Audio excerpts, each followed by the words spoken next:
नमस्कार दोस्तों, स्वागत है आप सभी का। इस वीडियो में हम बात करेंगे भारत का जो भूगोल है, क्लास 6 का जो SCERT की बुक है, उसमें जो लेसन पहला है हमारा सौरमंडल, उसकी उसके सेकंड पार्ट की चर्चा कर रहे हैं। पिछले वीडियो में हमने चंद्रमा तक जो है चर्चा की थी, तो इस वीडियो में हम क्षुद्र ग्रह की चर्चा करेंगे। यहाँ से शुरू करते हैं, आइए चर्चा।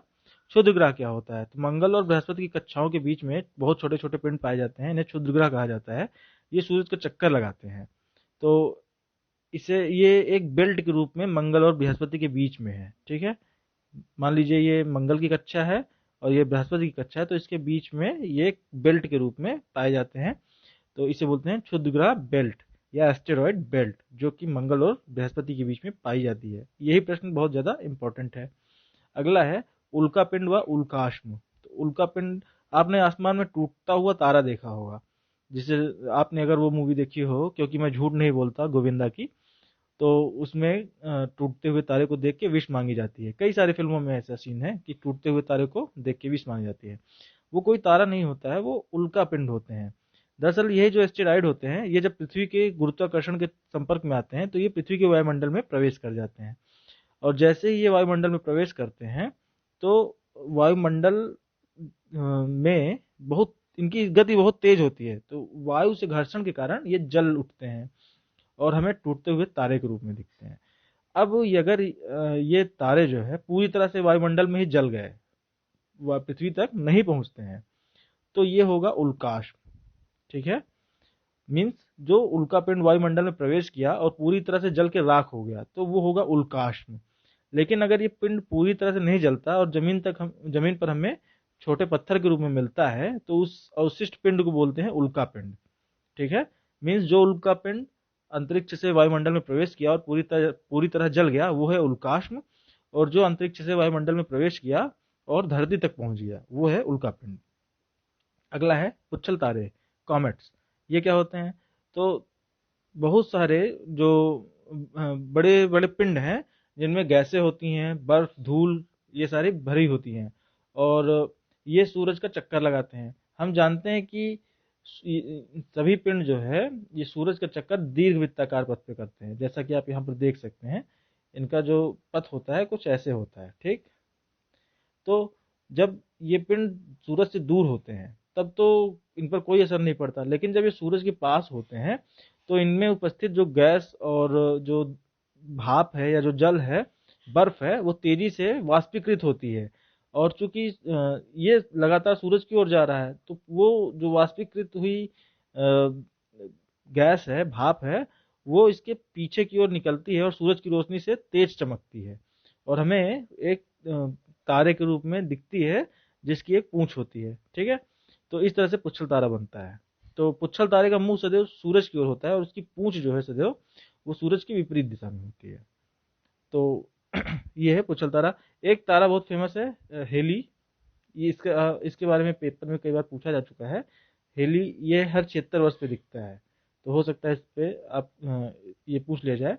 और ये दीर्घवृत्ताकार पथ पे चक्कर लगाते हैं, यहाँ पर लिखा हुआ है दीर्घवृत्ताकार मार्ग क्या है। अगला है कुइपर मेखला।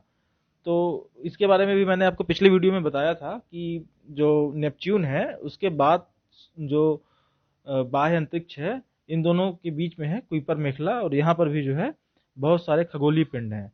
यहाँ तक कि प्लूटो, जो कभी ग्रह की श्रेणी में आता था, वो भी इसी कुइपर मेखला में ही स्थित है। ठीक है, प्लूटो भी इसी मेखला में स्थित है। और यहीं पर ढेर सारे आकाशीय पिंड हैं, जो हम कभी कभी जब सूरज के पास आते हैं तो हमें धूमकेतु के रूप में दिखते हैं। हमारे सौरमंडल में अगस्त 2006 के पहले 9 ग्रह माने जाते थे। प्लूटो को 9वां ग्रह माना जाता था, लेकिन प्लूटो जो है ये नेपच्यून की कक्षा का अतिक्रमण करता है, तो इसलिए 24 अगस्त 2006 को अंतर्राष्ट्रीय खगोलीय संघ ने यम को ग्रह श्रेणी से हटा दिया। अब आते हैं ब्रह्मांड क्या है।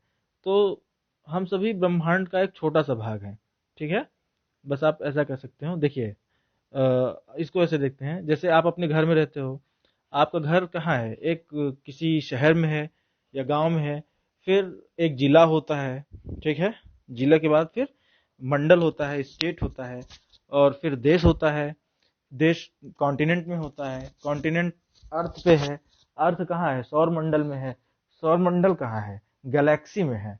ठीक है, तो गैलेक्सी जो है वो अंतिम नहीं है, अंतिम यूनिट नहीं है, गैलेक्सी से भी आगे है ब्रह्मांड। तो हमारी गैलेक्सी जैसी हजारों लाखों गैलेक्सियां हैं ब्रह्मांड में। ठीक है, और हमारी गैलेक्सी का नाम है आकाशगंगा, ठीक, या मंदाकिनी या मिल्की वे। इसका आकार सर्पिलाकार तस्तरी की तरह है। ये प्रश्न भी पूछा जा सकता है, जिसमें 1 अरब तारे हैं और सौरमंडल इसी आकाशगंगा का एक छोटा सा भाग है। देखिए, जैसे हजार कई सारे देश मिल करके एक कॉन्टिनेंट बनाते हैं, फिर 7 या 5 अलग अलग बुक्स में अलग अलग है, जो जैसा माना जाए, कॉन्टिनेंट मिल के जो है वो एक जो है पृथ्वी बनाते हैं। वैसे ही बहुत सारे ग्रह मिलके सोलर सिस्टम बनाते हैं, तो ऐसे ही बहुत सारे सोलर सिस्टम मिलके गैलेक्सी बनाते हैं। तो हम अपनी गैलेक्सी के एक छोटे से भाग हैं, बस एक सोलर सिस्टम के छोटे से पार्ट हैं। ठीक है, ब्रह्मांड में ऐसी बहुत सारी गैलेक्सियां हैं, बहुत सारे सोलर सिस्टम हैं। अब यहाँ पर एक टर्म है प्रकाश वर्ष। ये क्या होता है? तो एक वर्ष में प्रकाश जितनी दूरी तय कर लेता है उसे बोलते हैं प्रकाश वर्ष। ये होता है 946 करोड़ या 9.46 ट्रिलियन किलोमीटर। ठीक है, चलिए आप कमेंट बॉक्स में बताइए कि ये 10 की घात के रूप में इसको लिख के दिखाइए कि कितना होगा, 10 की घात कितने होंगे। यहाँ पे 9.46 ट्रिलियन है, तो ट्रिलियन को 10 की घात के रूप में बताइए कमेंट बॉक्स में। और हमारी आकाशगंगा इतनी विशाल है कि प्रकाश की गति से चलने पर इसके एक सिरे से दूसरे सिरे तक जाने में हमें 1 लाख वर्ष लग जाएंगे। ठीक है, तब आप समझ सकते हैं कि ब्रह्मांड का अध्ययन कितना मुश्किल है। अगला है ब्रह्मांड की उत्पत्ति, बिग बैंग। तो यहाँ पर बिग बैंग का सिद्धांत है, आइए इसको देखते हैं। आज से 13 अरब वर्ष पूर्व पूरा का पूरा ब्रह्मांड एक गर्म और सघन छोटे से गोले के रूप में था। अधिक गर्मी और सघनता के कारण इसमें अचानक विस्फोट होता है और इस विस्फोट को बिग बैंग कहा जाता है। विस्फोट के बाद ब्रह्मांड तेजी से फैलने लगता है। यह फैलाव आज भी जारी है। इसको आप ऐसे समझिए, आप एक गुब्बारा लीजिए और बिना जब उसमें हवा ना हो तब उस पर आप छोटे छोटे डॉट ऐसे बना दीजिए। ठीक है, अब गुब्बारे को फुलाना शुरू कीजिए, तो अब आप देखेंगे कि ये डॉट आपस में भी दूर होते जा रहे हैं और खुद भी बड़े होते जा रहे हैं। ठीक है, तो इसी तरह ब्रह्मांड का फैलाव इस समय हो रहा है। तो ये याद रखिएगा कि ब्रह्मांड का फैलाव आज भी जारी है और बिग बैंग सिद्धांत जो है वहां से लगभग 13 अरब वर्ष पूर्व हुआ था। ठीक, बिग बैंग घटना के बाद जो है बहुत सारे तारों और आकाशगंगाओं का निर्माण होता है और आकाशगंगा बनाने वाले बादलों को निहारिका कहते हैं। ये भी पॉइंट महत्वपूर्ण है। आकाशगंगा बनाने वाले बादलों को निहारिका कहते हैं और इसमें सब में गुरुत्वाकर्षण एक जो है बहुत ही महत्वपूर्ण भूमिका निभाता है। यहाँ पर आकाशगंगाओं के जो आपको आकार हैं उनके बारे में एक चित्र दिया गया है। ब्रह्मांड में इतनी सारी आकाशगंगाएं हैं और आकाशगंगा में बहुत सारे सौरमंडल हैं। ठीक है, सर्पिलाकार आकार होता है एक आकाशगंगा का, और जो यहाँ पर अभी हमने आपको जानकारी दी वो सब लिखी हुई है। सबसे दूर स्थित मंदाकिनी से चले प्रकाश को हमारी पृथ्वी तक पहुंचने में 1000 करोड़ वर्ष लग जाएंगे। ठीक है, प्रकाश को 1000 करोड़ वर्ष लग रहा है, तो आप समझ सकते हैं मानव को पहुंचने में कितना समय, अधिक समय लगेगा। फिर प्रकाश को आकाशगंगा के एक छोर से दूसरे छोर तक पहुंचने में 1 लाख वर्ष लगेंगे। और प्रकाश की चाल जो है 3 लाख किलोमीटर प्रति सेकंड है, फिर भी सौरमंडल को पार करने में इसे 24 घंटे लग जाते हैं। तो आप समझिए कि 24 घंटे मतलब एक दिन में प्रकाश जितना चलता है, जबकि उसकी चाल 3 लाख किलोमीटर प्रति सेकंड है, तब जो है वो सौरमंडल को पार कर पाता है। अब ब्लैक होल, ब्लैक होल एक कॉन्सेप्ट है। ब्लैक होल का मतलब होता है जहां पर प्रकाश, जहां गुरुत्वाकर्षण इतना ज्यादा हो कि प्रकाश ही बच के बाहर ना निकल पाए। ठीक है, तो माना जाता है कि हर मंदाकिनी के मध्य में एक ब्लैक होल होता है, जिसके कारण इतना गुरुत्वाकर्षण उत्पन्न होता है कि मंदाकिनी स्थिर बनी रहती है। ठीक है, स्थायित्व बना रहता है।